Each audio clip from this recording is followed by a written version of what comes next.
ಆತ್ಮೀಯ ಬಂಧುಗಳೇ, ನಿಮ್ಮೆಲ್ಲರಿಗೂ ಕೂಡ ವಿಶ್ವಾವಸು ನಾಮ ಸಂವತ್ಸರದ ಹಾರ್ದಿಕ ಶುಭಾಶಯಗಳು ಹಾಗೂ ಯುಗಾದಿ ಹಬ್ಬದ ಹಾರ್ದಿಕ ಶುಭಾಶಯಗಳು. ಯುಗಾದಿ ಎಂದರೇನು? ಯುಗಾದಿ ಅಂದರೆ ಯುಗ ಅಂತಂದರೆ ನೂತನ ಕಾಲ, ಆದಿ ಅಂದರೆ ಆರಂಭ ಎಂಬೆರಡರ ಸಂಯೋಜನೆ ಅಂತಲೇ ಹೇಳ್ಬೋದು. ಇದು ಚೈತ್ರ ಮಾಸದ ಶುಕ್ಲ ಪಕ್ಷದ ಪ್ರತಿಪಾದ ತಿಥಿಯಲ್ಲಿ ಆಚರಿಸಲಾಗುವಂತಹ ಹಬ್ಬ. ಇದು ಹಿಂದೂ ಚಾಂದ್ರಮಾನ ಪಂಚಾಂಗದ ಪ್ರಕಾರ ಹೊಸ ವರ್ಷದ ಪ್ರಾರಂಭಿಕ ದಿನ. ಯುಗಾದಿ ಎನ್ನುವುದು ಹಿಂದೂ ಧರ್ಮದ ಪಂಚಾಂಗದ ಪ್ರಕಾರ ಹೊಸ ವರ್ಷ ಅಂತ ನಾನು ಹೇಳಿದೆ. ಇಲ್ಲಿ ಎರಡು ಥರದ ಯುಗಾದಿಯನ್ನು ನಾವು ಭಾರತೀಯರು ಆಚರಿಸ್ತೇವೆ. ಒಂದು ಚಾಂದ್ರಮಾನ ಯುಗಾದಿ, ಇನ್ನೊಂದು ಸೌರಮಾನ ಯುಗಾದಿ. ಚಾಂದ್ರಮಾನ ಯುಗಾದಿಯ ಪದ್ಧತಿಯ ಪ್ರಕಾರ ಚೈತ್ರ ಮಾಸದ ಶುಕ್ಲ ಪಕ್ಷದ ಪ್ರತಿಪಾದ ತಿಥಿಯಲ್ಲಿ ಈ ಯುಗಾದಿಯನ್ನು ಅಂದರೆ ಈ ಹಬ್ಬವನ್ನು ಆಚರಿಸ್ತೇವೆ. ಇದೊಂದು ಹಿಂದೂಗಳಿಗೆ ಒಂದು ಮಹಾನ್ ಪರ್ವವೇ ಸರಿ. ಯುಗ ಎಂದರೆ ಹೊಸ ಕಾಲಚಕ್ರ ಅಥವಾ ಹೊಸ ಯುಗ ಅಂತ ಹೇಳಿದೆ. ಆದಿ ಅಂದರೆ ಆರಂಭ ಅಂತ ಕೂಡ ಹೇಳಿದೆ. ಹಾಗಾದರೆ ಯುಗಾದಿ ಅಂದರೆ ಹೊಸ ಯುಗದ ಆರಂಭ ಅಂತಲೇ ಅರ್ಥ. ಈ ಯುಗಾದಿಯ ಮಹತ್ವ ಬಹಳ ಇದೆ. ಯುಗಾದಿ ಹಬ್ಬವು ಖುಷಿಯಿಂದ ಸಂಭ್ರಮಿಸಿ ಆಚರಿಸುವಂತಹ, ಹೊಸ ಯುಗವನ್ನು ಅಥವಾ ಹೊಸ ಕಾಲವನ್ನು ಆರಂಭಿಸುವಂತಹ, ಸ್ವಾಗತಿಸುವಂತಹ ಹಬ್ಬ.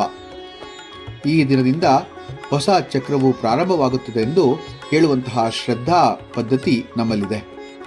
ಹಿಂದೂ ಪುರಾಣಗಳ ಪ್ರಕಾರ ಈ ದಿನ ಬ್ರಹ್ಮದೇವನು ಸೃಷ್ಟಿಯನ್ನು ರಚಿಸಿದ ದಿನ ಅಂತ ಕೂಡ ಹೇಳ್ತಾರೆ.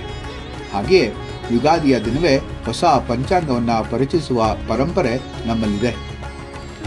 ಯುಗಾದಿಯನ್ನು ಮುಖ್ಯವಾಗಿ ಕರ್ನಾಟಕ, ಆಂಧ್ರ ಪ್ರದೇಶ, ತೆಲಂಗಾಣ, ಮಹಾರಾಷ್ಟ್ರ, ಗೋವಾ ಮತ್ತು ತಮಿಳುನಾಡಿನ ಹಲವೆಡೆ ಸಂಭ್ರಮವಾಗಿ ಆಚರಿಸುತ್ತಾರೆ.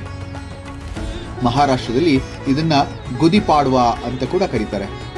ಈ ಯುಗಾದಿ ಹಬ್ಬದಿಂದ ಏನೆಲ್ಲ ಮಾಡ್ತೀವಿ ನಾವು? ಹಾಗಾದ್ರೆ ಇದರ ಆಚರಣೆ ಹೇಗಿದೆ ಅಂತಂದ್ರೆ ಬಹಳ ಸೊಗಸಾಗಿದೆ. ಮನೆಯ ಸ್ವಚ್ಛತೆ ಮತ್ತೆ ಶೃಂಗಾರವನ್ನ ಮಾಡ್ತೇವಲ್ವಾ?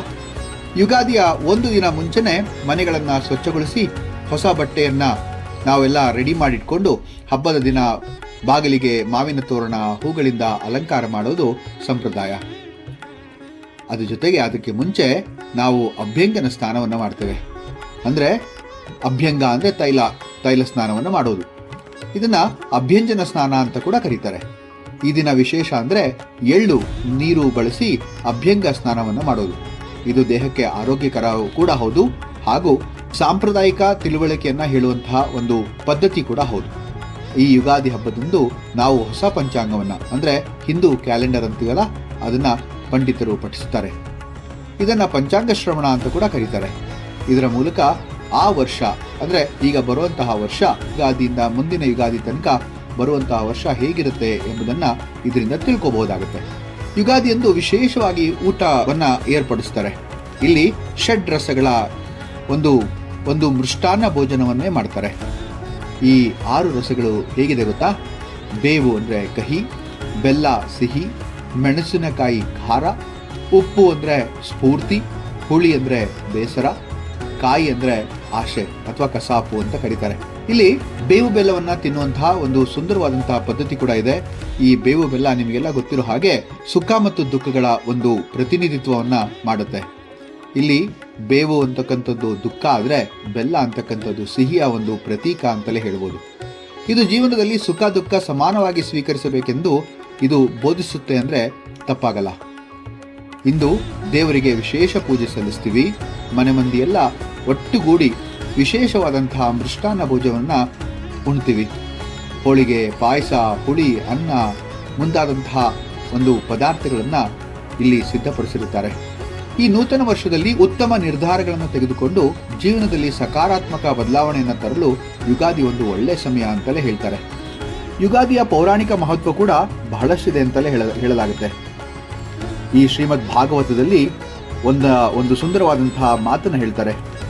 ಯದ್ವಾಚ ಸ್ವರ್ಧಯ ವಿಶ್ವಂ ಸಸರ್ಜ ಪುರುಷೋತ್ತಮಃ ಪ್ರವೃತ್ತಾನಾಂ ಚ ಭಾವಾನಾಂ ತದಾದಿ ಪರಮೇಶ್ವರ ಅಂತ ಈ ಶ್ರೀಮದ್ ಭಾಗವತ ಪುರಾಣದಲ್ಲಿ ಹೇಳ್ತಾರೆ.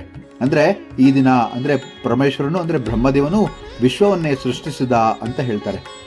ಯುಗಾದಿಯ ಮಹತ್ವವನ್ನು ಇನ್ನೂ ಹಲವಾರು ಪುರಾಣಗಳು ಮತ್ತು ಐತಿಹಾಸಿಕ ಘಟನೆಗಳ ಮೂಲಕ ವಿವರಿಸಲಾಗುತ್ತೆ. ಹಿಂದೂ ಧರ್ಮದ ಪ್ರಕಾರ ಈ ದಿನ ಬ್ರಹ್ಮದೇವನು ಸೃಷ್ಟಿಯನ್ನ ಆರಂಭಿಸಿದ ಅಂತ ಹೇಳಿದೆ. ಇದು ಶ್ರೀಮದ್ ಭಾಗವತ ಮತ್ತು ಇತರ ಪುರಾಣಗಳಲ್ಲೂ ಕೂಡ ಅದರ ಒಂದು ಉಲ್ಲೇಖ ಇದೆ ಅಂತಲೇ ಹೇಳ್ಬೋದು. ಬ್ರಹ್ಮಪುರಾಣ ಮತ್ತು ಭಾಗವತ ಪುರಾಣ ಇದನ್ನ ವಿವರಿಸುತ್ತೆ. ಆದೌ ಸೃಷ್ಟಿ ಪ್ರವರ್ತಯಾಮಾಸ ಬ್ರಹ್ಮ ಚತುರ್ಮುಖಃ ಯುಗಾದೌ ಲೋಕನಾಥಸ್ಯ ಯುಗಾರಂಭೋ ಭವತ್ತದ ಅಂತ ಹೇಳ್ತಾರೆ. ಯುಗಾದಿಯ ದಿನವೇ ಬ್ರಹ್ಮದೇವನು ಲೋಕವನ್ನ ಸೃಷ್ಟಿಸಿದ ಅಂತ ಹೇಳುವಂತಹ ಒಂದು ಮಾತು ಇದು ಬ್ರಹ್ಮಪುರಾಣದಲ್ಲಿ ಉಲ್ಲೇಖವಾಗಿದೆ. ಬ್ರಹ್ಮನು ಪ್ರಪಂಚವನ್ನ ಪಂಚಭೂತಗಳು ಅಂದ್ರೆ ಆಕಾಶ, ವಾಯು, ಅಗ್ನಿ, ಜಲ, ಪೃಥ್ವಿ ಮೂಲಕ ನಿರ್ಮಿಸಿದನೆಂದು ಪುರಾಣಗಳಲ್ಲಿ ಬರೆಯಲಾಗಿದೆ. ಇದನ್ನ ಯುಗಾದಿ ಹಬ್ಬ ಅಂತ ಕೂಡ ಕರೆಯೋದನ್ನ ನಾವು ನೋಡಿದ್ದೇವೆ. ರಾಮಾಯಣದ ಪ್ರಕಾರ ನೋಡೋದಾದ್ರೆ ಶ್ರೀರಾಮನ ಪಟ್ಟಾಭಿಷೇಕ ಆಗಿದ್ದು ಹಿಂದೆ ಅಂತ ಹೇಳೋದು ಕೂಡ ಇದೆ. ರಾಮಾಯಣದಲ್ಲಿ ವಾಲ್ಮೀಕಿ ರಾಮಾಯಣದ ಉತ್ತರಕಾಂಡದಲ್ಲಿ ಇದರ ಉಲ್ಲೇಖವನ್ನ ತುಂಬಾ ಚೆನ್ನಾಗಿ ನಾವು ನೋಡಬಹುದು. ರಾಮೋ ರಾಜ್ಯ ಮುಪಾಸಿತ್ವ ವರ್ಷಾಣಿ ಚತುರ್ವಶತಿ ತತಃ ಕಾಲೇ ಯಥಾ ಪ್ರಾಪ್ತೆ ಪ್ರತಿಪಾದ್ಯಂ ಪುನಃ ಸ್ಥಿತಃ ಅಂತ ವಾಲ್ಮೀಕಿ ರಾಮಾಯಣದಲ್ಲಿ ಆ ಉತ್ತರಕಾಂಡದಲ್ಲಿ ಸ್ವತಃ ವಾಲ್ಮೀಕಿಗಳೇ ಬರೀತಾರೆ. ಶ್ರೀರಾಮನು ಲಂಕಾ ವಿಜಯದ ನಂತರ ಯುಗಾದಿ ದಿನ ಅಯೋಧ್ಯೆಗೆ ಮರಳಿದ್ರು ಮತ್ತು ಈ ದಿನವೇ ಅವರ ಪಟ್ಟಾಭಿಷೇಕ ಕೂಡ ಆಯಿತು ಅಂತ ಹೇಳುವಂತಹ ಮಾತು ಕೂಡ ಇದೆ. ಲಂಕಾ ವಿಜಯದ ನಂತರ ಶ್ರೀರಾಮನು ಯುಗಾದಿಯ ದಿನ ಅಯೋಧ್ಯೆಗೆ ಮರಳಿದಾಗ ಆ ವಿಶೇಷ ದಿನವನ್ನ ಈ ಹಬ್ಬವನ್ನಾಗಿ ಆಚರಿಸಿದ್ರು ಅಂತ ಹೇಳಿ ರಾಮಭಕ್ತರು ತೀರ್ಮಾನಿಸ್ತಾರೆ. ಅದೇ ರೀತಿಯಲ್ಲಿ ಈ ಹಬ್ಬವನ್ನ ಧರ್ಮ, ಸತ್ಯ ಮತ್ತು ಪ್ರಜಾಪ್ರಿಯ ಆಡಳಿತದ ಪ್ರತೀಕವಾಗಿ ಈ ಒಂದು ಹಬ್ಬವನ್ನ ನೋಡಲಾಗುತ್ತೆ ಅಂತ ಕೂಡ ಹೇಳ್ತಾರೆ. ಇನ್ನು ಮಹಾಭಾರತಕ್ಕೆ ಬಂದ್ರೆ ಯುಧಿಷ್ಠಿರನ ರಾಜ್ಯ ಪಟ್ಟಾಭಿಷೇಕ ಕೂಡ ಇದೇ ದಿನ ಆದಿದ್ದು ಅಂತ ಕೂಡ ಹೇಳ್ತಾರೆ. ಮಹಾಭಾರತದ ಶಾಂತಿ ಪರ್ವದಲ್ಲಿ ಪ್ರವರ್ತತೆ ಚ ಯುಗಾದಿ ಪುಣ್ಯ ಕಾಲ ಸುದುರ್ಲಭ ಧರ್ಮರಾಜಸ್ಯ ರಾಜ್ಯೇ ಚ ಯದುಪೇಕ್ಷ್ಯಂ ನ ಕರ್ಹಿಚಿತ್ ಅಂತ ಒಂದು ಮಾತನ್ನ ಹೇಳ್ತಾರೆ. ಯುಗಾದಿಯ ಪವಿತ್ರ ಕಾಲ, ಯುಗಾದಿಯ ದಿನವೇ ಯುಧಿಷ್ಠಿರನು ರಾಜ್ಯಾಭಿಷೇಕವನ್ನ ಸ್ವೀಕರಿಸಿದನು ಅಂತ ಕೂಡ ಹೇಳುವಂತ ಮಾತಿದೆ. ಇದರಿಂದ ಈ ದಿನ ವಿಜಯ ಮತ್ತು ಧರ್ಮದ ಪ್ರತೀಕ ಅಂತ ಕೂಡ ಹೇಳಲಾಗಿದೆ. ಕೃಷ್ಣನು ಧರ್ಮಸ್ಥಾಪನೆ ಮಾಡಿದಂತಹ ದಿನವೂ ಕೂಡ ಈ ಯುಗಾದಿಯೇ ಅಂತ ಹೇಳುವಂತ ಮಾತು ಕೂಡ ಇದೆ. ಭಗವಾನ್ ಶ್ರೀಕೃಷ್ಣ ಧರ್ಮವನ್ನ ಸ್ಥಾಪನೆ ಮಾಡಲು ಯುಗಾದಿ ದಿನವನ್ನೇ ಪಾಂಡವರಿಗೆ ಮಾರ್ಗದರ್ಶನವನ್ನ ಮಾಡ್ತಾನೆ. ಯುಗಾದಿ ದಿನವೇ ಅದು ಆಗಿತ್ತು ಅಂತ ಕೂಡ ಹೇಳಿದೆ. ಯದಾ ಯದಾ ಹಿ ಧರ್ಮಸ್ಯ ಗ್ಲಾನಿರ್ಭವತಿ ಭಾರತ ಅಭ್ಯುತ್ಥಾನಂ ಧರ್ಮಸ್ಯ ತದಾತ್ಮಾನಂ ಸೃಜಾಮ್ಯಹಂ ಅಂತ ಹೇಳುವಂತ ಮಾತು. ಇದನ್ನ ಭಗವದ್ಗೀತೆಯ ಜ್ಞಾನಯೋಗದಲ್ಲಿ ತುಂಬಾ ಸುಂದರವಾಗಿ ವರ್ಣಿಸಲಾಗಿದೆ. ಯುಗಾದಿಯು ಧರ್ಮದ ಪುನಃಸ್ಥಾಪನೆಯ ದಿನ ಅಂತ ಕೂಡ ಪರಿಗಣಿಸಲಾಗುತ್ತೆ. ಕೃಷ್ಣನು ಈ ದಿನ ಕಲಿಯುಗದ ಪ್ರಾರಂಭದ ಸೂಚನೆಯನ್ನ ನೀಡುತ್ತಾನೆ. ಪುರಾಣಗಳ ಪ್ರಕಾರ ಯುಗಾದಿಯ ದಿನವೇ ದ್ವಾಪರ ಯುಗದಿಂದ ಕಲಿಯುಗಕ್ಕೆ ಪರಿವರ್ತನೆ ಆದದ್ದು. ಕಲಿಯುಗದ ಪ್ರಾರಂಭದ ದಿನವೇ ಇದನ್ನು ಆಚರಿಸಲಾಗುತ್ತೆ ಅಂತ ಕೂಡ ಹೇಳೋದು ಒಂದು ಮಾತಿದೆ.